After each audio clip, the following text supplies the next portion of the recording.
Hey, everybody, welcome to this week's Star Report. This is Jason here at New Divisions, Crystals, and Reiki in downtown Brenham, Texas. And today's report is for May the 7th, 2025 through May the 13th, 2025. And we start as usual with this star report with our closest star. And the sun has been active over the last day, releasing really large plasma filaments, both north directed and south directed. So they're not Earth facing, so we don't have to worry about an impact from those. But the uptick in sun solar activity is bringing us increased sunspots that are beginning to have magnetic complication or separate or intermixing through positive and negative. And so that makes eruptive possibility higher. There is going to be a coronal hole. So just a reminder, the solar flares will cause sort of triggers in excitement, right? Random dreams, upticks in cardio episodes, whether that just be palpitations or if you already have an ailment. And then flare ups in chronic diseases. And then coronal hole. That's probably going to be a smaller one, but facing us towards the weekend. Coronal holes feel like a compaction or a compression, so it's a little bit slower energy, makes us feel like we're a little sluggish. And then, of course, the thing to be monitored is the Earth continuing magnetic field and protection lowering or weakening, letting even smaller things through. So just sort of keep your eyes on the solar weather. And then, of course, if you're paying attention to all of the storming, right, then all the extra electromagnetic stuff that comes in from the cosmos can cause more intense storms. Cool. Yeah. So we are currently in the zodiac of Taurus, moving into the alchemical sort of astrology. What's it doing to our physical form? The sign of Taurus corresponds alchemically to our polyvagal nerve cluster and right back here at the occipital lobe. So a couple of things, right? It can sort of energize the body, help you get an extra sense of grounding. If you put your sort of finger back there and press just below your occipital lobe, you can sort of feel the tingle go to the bottom of your feet. And so you can expect those kinds of energies, right? And maybe even if that energy is intensified, you can sort of feel where that energy is blocked if there is a chakra or some other ailment that is keeping the current from moving all the way down. Sometimes that'll be a numbness, sometimes that'll be a pain, just something to monitor. And then, of course, the occipital lobe is where our brain renders what we see, right? So these are solar or light collecting things here on the front of our face, our eyes. Then they go back to the occipital lobe, and then somewhere in there, either forward or backward through the pathway, they are regulated by our amygdala and can be excluded from the data points of our reality. So there could be tons of things happening that your eyes and your occipital collect, but that due to your stress and cortisol levels might be rendered too much to bear. Or too out of the ordinary of regular life for you to see, but that does not mean that your brain did not record it. Which is why when you become silent and lower your stress, all of a sudden you become more aware and you can see things that maybe you've been missing before. So get calm, calm down. Moving into the retrogrades, we are currently in only one retrograde. It is Pluto retrograde. And Pluto in retrograde, being way out there, is really about hidden powers, talents we might have, memories of past lives, stuff like that. It also brings with it the ability to sort of, once you discern something that's long hidden, right? And this could be conspiracy, this can be family stories, this could be just an awakening within your own self. Then you can sort of rewrite a history, right? Because you thought you were this, but there's this information which changes all that. So this is sort of the ability during a Pluto retrograde where we can sort of rewrite our own history and decide who we want to become. And maybe if our history has been used to limit us, maybe it starts to allow us to become more unlimited. It allows Pluto to help us move beyond simple traumas, right? And so those could be current life traumas. They could be minor traumas, major traumas. A lot of time, these old traumas might be sort of stuck in the body. And then also Pluto helps us sort of clear our triggers that sort of trigger those fight or flight moments from our old traumas. And with that sort of release of that stuff, it allows us to sort of forgive so that we can sort of create a future based on something new, not based on something limited from the past. Oh yeah, Pluto's kicking some ass today. And then also, what Pluto kind of does, if you get all that shit, like what's the point?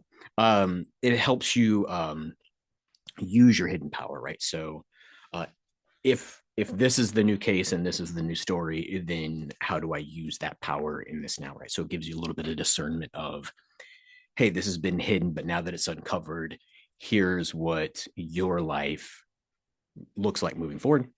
So pay attention to that. Leads us into today, Wednesday, May the 7th, 2025.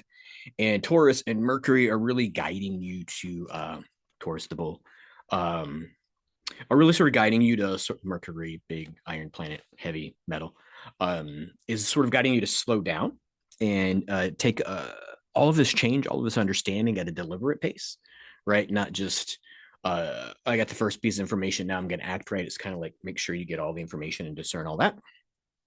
Um, and then the energy of that is also not only moving at a slow pace, but rather than trying to be fancy about it or get it exactly right, the talent or the power lies in the bull being authentic, right? So if you are what you are and you do what you do, then that's much more powerful than decorating that or making it be something that it's not, or making yourself be something you're not, or making yourself a lot of times with this dress up part really sort of you have a sense of unworthiness, so right, so you decorate yourself so that maybe you seem more worthy of this information, this power, than you think you are already.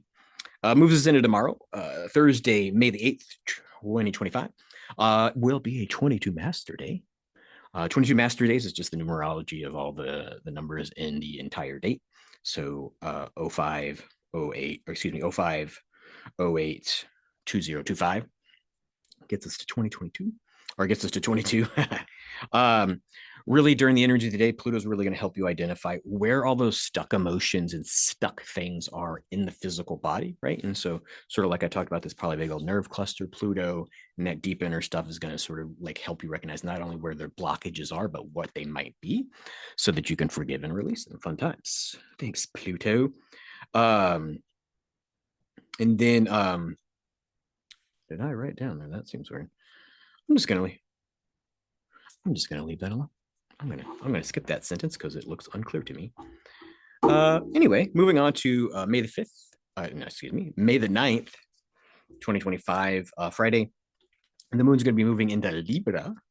And that's really going to bring a sense of open mindedness to our hidden talents, right? So, a lot of times, um, we sort of get these aha moments. Maybe it's a memory, maybe it's an encounter with a loved one or something fantastical that we've only seen on TV before. And who are we to have that? Is it real?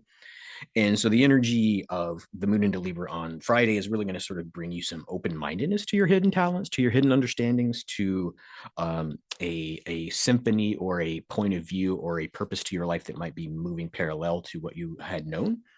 The moon's also going to be opposing Neptune.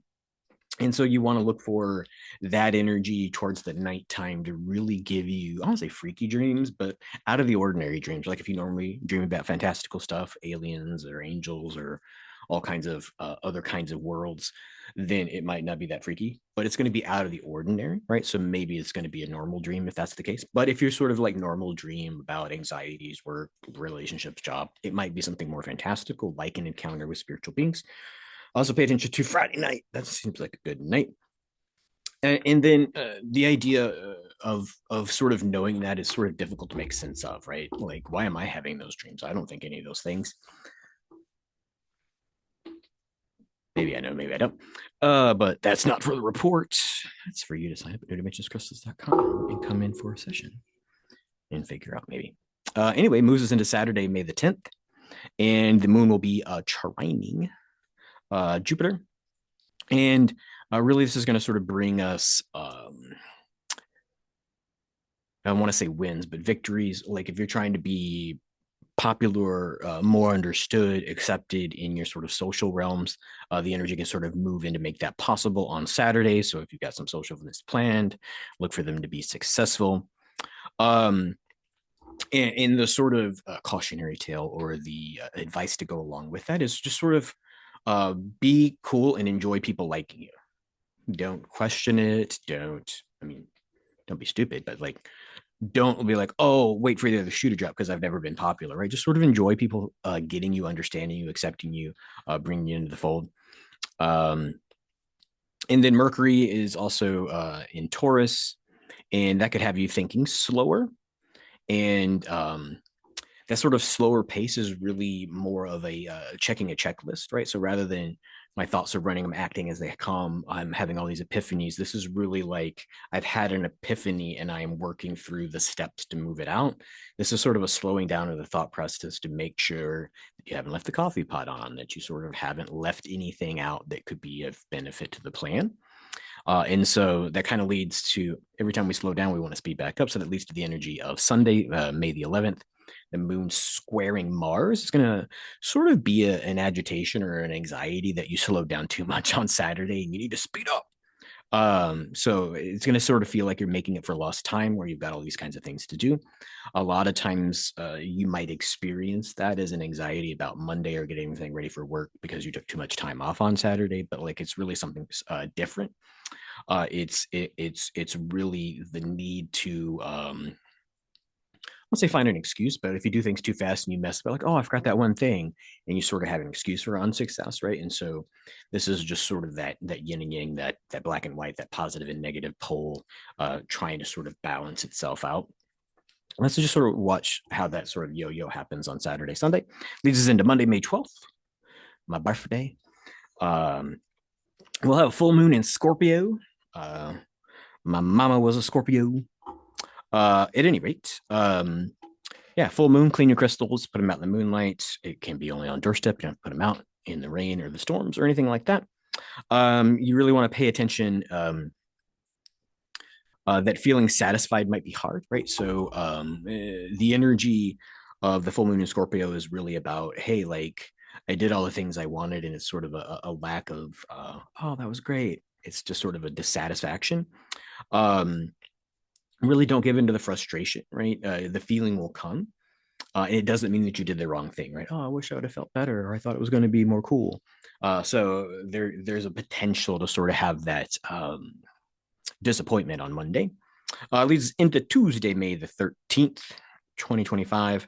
The moon's going to be trining Saturn during that day. And so, really, the energy of the day is just sort of good for business planning, right? This could be actual business that you're already running and sort of getting the team together. This could be business planning, like, hey, I should do this new business because I've had all these epiphanies and I've decided I'm a different something or another, and I'm going to rewrite my history, and therefore that calls for a business plan. So Tuesday is a good day for doing that. But also along with that energy, like, hey, this is a good day to plan. When you get a good plan, like you have all these details, and you're like, this is great, this is wonderful. Like, how do these all go together? Which one's first? You might get that sort of sense of incompleteness of now that I have all this information, now that I've done all this planning, what now? So sort of look for a disappointment, but sort of look for that both and thing happening on Tuesday. Leads me into that's the end of the report for this week. We will be closed here at the shop beginning Friday. So we'll be closed this Friday, which is May the something, which is May the 9th. So we'll be closed May the 9th through May the 17th. So if you can't get an appointment booked, that is why. Because the shop will be closed, and we'll be celebrating Mother's Day and my birthday away from the shop. So I hope y'all have a good week. Of course, leave me emails or anything like that if you have any questions or questions on the post. I don't know if I'm going to be in a spot to do the report for next week. So maybe, oh no, Jason skipped a week.